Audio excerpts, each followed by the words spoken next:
Welcome back, creatures of the night. Halloween isn't just about blood-spattered slashers or creaky old haunted houses. It's also about that magical, eerie charm that only animation can deliver. For decades, animators have been sneaking shadows, skeletons, and a touch of the macabre into our candy-colored worlds. These movies don't just scare, they enchant, unsettle, and remind us of that childhood thrill when the porch light came on, the air turned cold, and we set out into the night with a pillowcase full of sugar.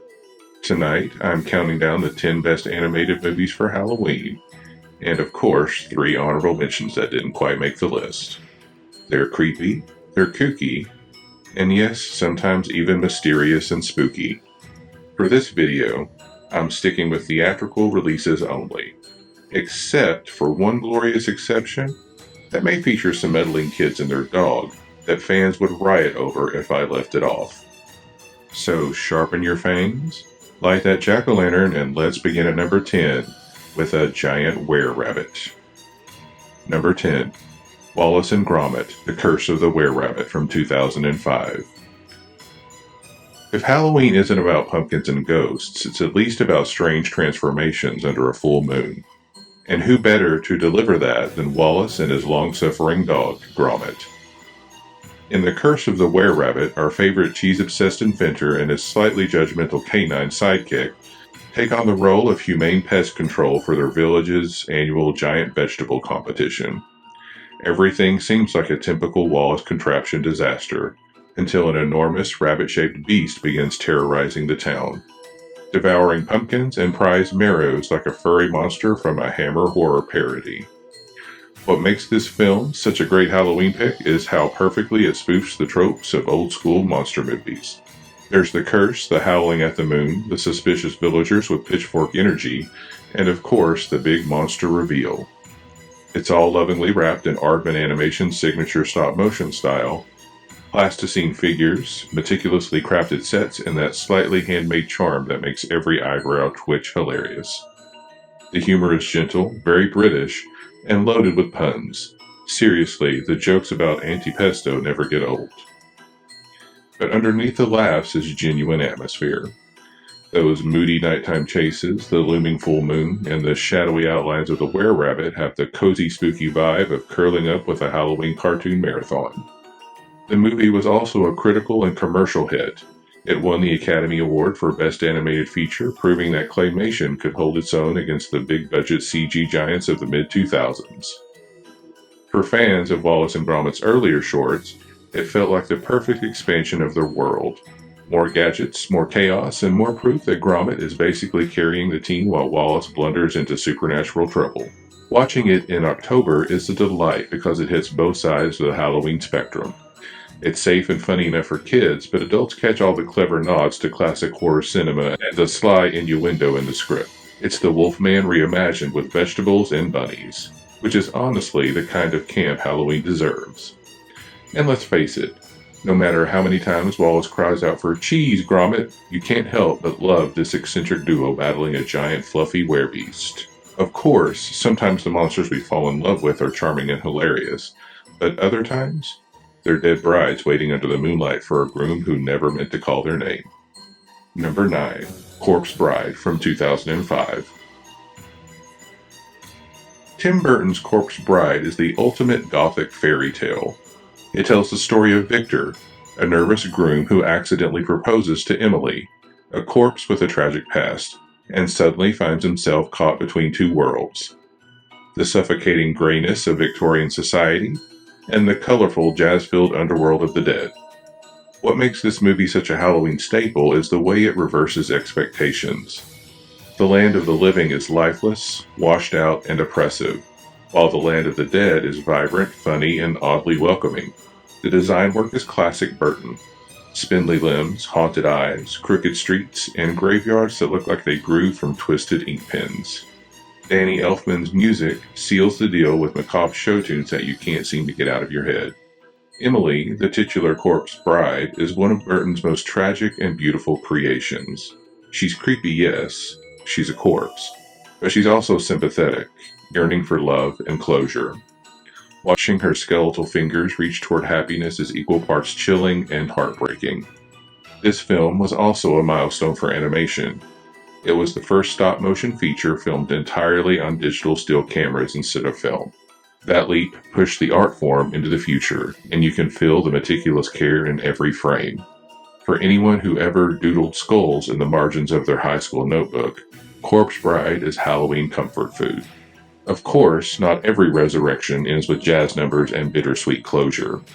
Sometimes it ends with your pet dog stitched together like a furry Frankenstein. Number 8. Frankenweenie from 2012. If Corpse Bride is Burton's ode to gothic romance, Frankenweenie is his love letter to the monster movies of his childhood.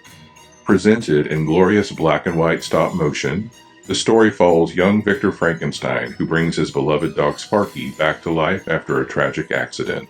But of course, once the neighborhood kids catch wind of his scientific success, they try their own experiments, and soon the whole town is overrun with mutated pets straight out of an old-school creature feature. This movie is Halloween in its purest nostalgic form. It's a scrapbook of horror homages: Godzilla, Dracula, Frankenstein, the Mummy, even Gamera. You can practically feel Burton pouring his own monster kid memories into every frame. Sparky himself, stitched but loyal, embodies both the sweetness of childhood love and the sadness of loss. It's also poetic revenge. Burton originally made Frankenweenie as a live-action short in 1984, but Disney thought it was too dark and fired him. Nearly 30 years later, Disney bankrolled the full feature. That's what I call rising from the grave. The mix of humor, horror, and heart makes it a perfect Halloween watch. One moment you're laughing at a zombie hamster, the next you're tearing up over Sparky's loyalty. By the end, you realize this isn't just a monster movie. It's a meditation on grief, memory, and why we love scary stories in the first place. Of course, Burton's stitched-up puppy is nothing compared to the skeletal nightmares Disney unleashed in the mid-'80s. A film so dark, they practically buried it alive. Number 7. The Black Cauldron from 1985. The Black Cauldron is Disney's black sheep. The movie they don't want you to remember, but one that Halloween fans can't forget. Based on Lloyd Alexander's Chronicles of Prydain, it follows a young pig keeper named Taran who teams up with a princess, a bard, and a fuzzy creature named Gurgi to stop the Horned King from using a magical cauldron to summon an army of undead warriors. When this movie came out, kids expecting another Cinderella or Robin Hood were instead treated to one of the scariest villains Disney ever created. The Horned King, voiced by John Hurt, is a skeletal tyrant shrouded in green mist, his voice like a whisper from the grave. He terrified children so badly in test screenings that Disney cut several minutes just to keep the fainting to a minimum. Even so, the movie bombed so spectacularly, it nearly shut down Disney animation entirely. But over time, it gained cult status. Fans came to appreciate its moody gothic visuals and its willingness to lean into horror elements. For Halloween, it's a gem: dark castles, cursed objects, and undead armies. It may not have singing mice or princesses, but it has the kind of bone-chilling atmosphere Disney never dared to revisit. In the House of Mouse, this is the skeleton in the closet. So, after all the gloom and doom, let's take a vacation. How about a weekend getaway at a hotel where monsters can relax? Just watch out for Adam Sandler. Number 6.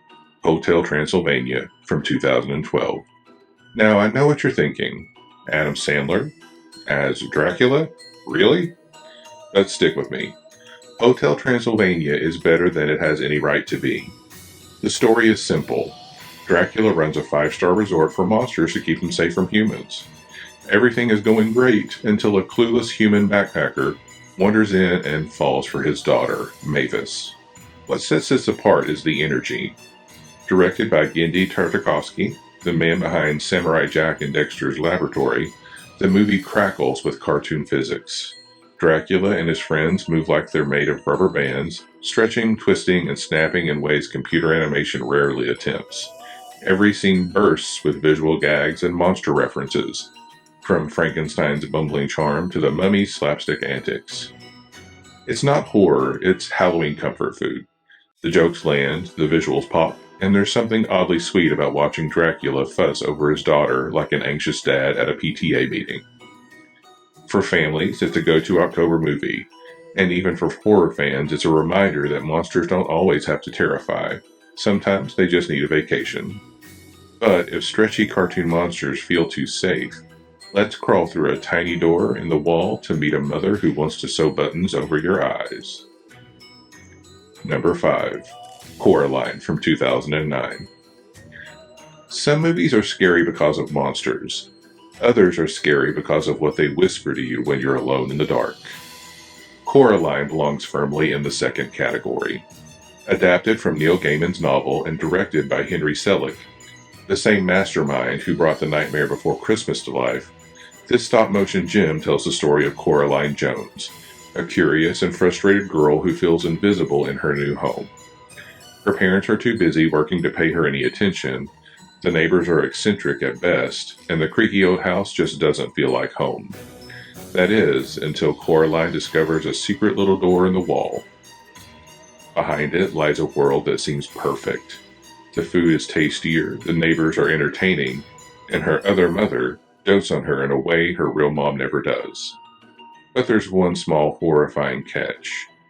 Everyone in this world has black buttons sewn where their eyes should be. At first, Coraline brushes it off as strange but harmless. Soon she realizes that this world isn't a dream, it's a trap.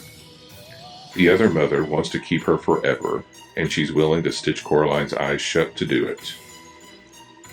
What makes Coraline so effective as a Halloween movie is how it takes something familiar, family life, a new home, a loving mother, and twists it into something uncanny and deeply unsettling. The stop-motion animation adds to the unease. Every moment feels deliberate, every stitch on Coraline's sweater, every twitch of the other mother's fingers, handmade and alive. By the time the other mother reveals her true form, a skeletal spider with a smile stretched too wide, both kids and adults are left gripping their seats. It's not just scary, it's beautiful. The colors, the textures, the sound design all combine into a dreamlike atmosphere that lingers long after the credits roll. Watching Coraline at Halloween feels like stepping into a childhood nightmare you can't quite shake. One that still gives you shivers when you walk past a doll with button eyes. Speaking of childhood nostalgia turned nightmare fuel, let's talk about a certain Great Dane who went to Louisiana and found out that for once the monsters weren't cranky farmers in masks. Number 4. Scooby-Doo on Zombie Island from 1998. If you were a kid in the late 90s, this movie hit like a bolt of lightning. For decades, Scooby-Doo had followed the same formula. Meddling kids unmask a bad guy in disguise, cue laugh track, roll credits. But Scooby-Doo on Zombie Island dared to ask, what if this time the monsters were real? And the answers, it turns out, was both terrifying and iconic. The gang heads to a spooky island in Louisiana where they expect to debunk yet another ghost story. Instead, they're confronted by shambling zombies, a plantation house dripping with southern gothic atmosphere, and cat-like creatures tied to a centuries-old curse. The difference is immediate. The zombies don't peel off masks or explain their schemes. They're undead and they're angry.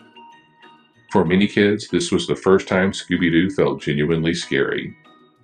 The animation leaned into shadows, flickering candles, and eerie swamplands. The story didn't hold back either. There are moments of real danger, moments where you can feel the gang realizing they might be in over their heads. Even the soundtrack is unforgettable, with its 90s alt-rock energy perfectly underscoring the action. The movie was initially slated to be a theatrical release, but Warner Brothers decided to cash in on the popularity of home releases, thinking that it would make more money that way. This film was extremely popular and revived Scooby-Doo for a whole new generation, proving that the franchise could evolve beyond its formula. And for Halloween, it's a perfect storm. Nostalgia, genuine scares, and that thrill of seeing childhood icons thrown into a world they can't laugh their way out of.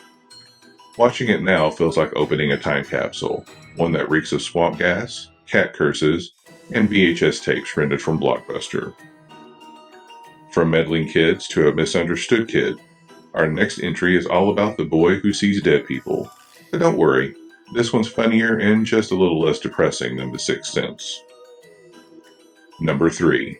ParaNorman from 2012. Leica Studios carved out a reputation for making animated films that push boundaries, and ParaNorman might be their crown jewel of Halloween cinema. It tells the story of Norman Babcock, a boy who can see and talk to ghosts. Unfortunately, everyone else in the small town thinks he's just a weirdo. That is, until an old curse awakens the dead and zombies begin shuffling through the streets. Suddenly, Norman's ability isn't just quirky. It's the only thing standing between the town and destruction. On the surface, ParaNorman has everything you'd want from a Halloween movie. Witches, ghosts, zombies, angry mobs, and a wonderful creaky atmosphere that feels like it belongs in October. The animation is breathtaking, with Leica using 3D printed faces to give their characters thousands of subtle expressions. That combination of stop-motion texture and technological innovation makes the movie feel both timeless and modern. But what makes ParaNorman special is its heart. Beneath the scares and jokes is a story about fear. The fear of what we don't understand, the fear of people who are different, the fear of being alone. Norman discovers that the witch behind the town's curse was once a little girl, wronged and misunderstood, and the real monsters were the people who judged and hurt her.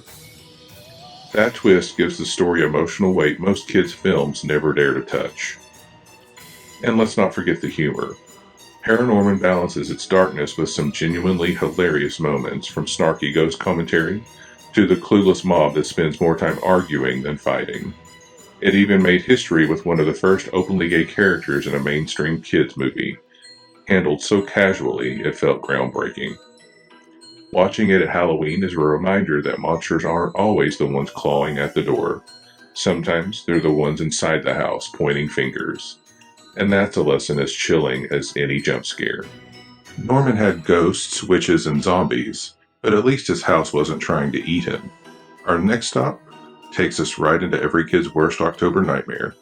The creepy place across the street that your mom told you to stay away from. The one with the dead lawn and the curtains that never move. You know the house. We all had one. And in this movie, that house isn't haunted. It's hungry. Number 2. Monster House from 2006. Every neighborhood has that one house, the one parents warn you about, the one kids dare each other to touch and then sprint away from like their sneakers are on fire. Monster House takes the universal childhood legend and literalizes it with gleeful malice.